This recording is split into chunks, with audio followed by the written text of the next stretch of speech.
কোথায় গেল আমাদের মির্জা আব্বাস? এই মুহূর্তে তার মতো একজন প্রবীণ রাজনীতিবিদকে বড়ই দরকার ছিল, কারণ উনি অত্যন্ত আগে থেকেই রাজনীতির সাথে যুক্ত।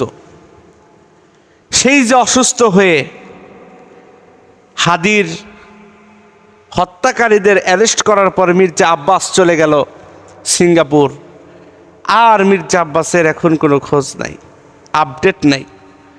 আমাদের তো জানতে ইচ্ছা হয় যে দেশের একজন প্রবীণ রাজনীতিবিদ সে কোথায় চলে গেল হঠাৎ করে, তার বর্তমান কি অবস্থা। কোনো জায়গায় তার কোনো খোঁজ খবর নাই।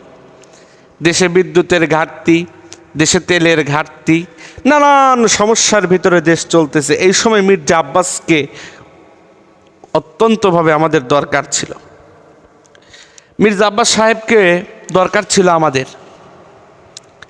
কারণ ওনার যে জ্ঞান এই সময় কাজে লাগিয়ে অন্তত পক্ষে দেশের মানুষের কিছু উপকার উনি করতে পারত।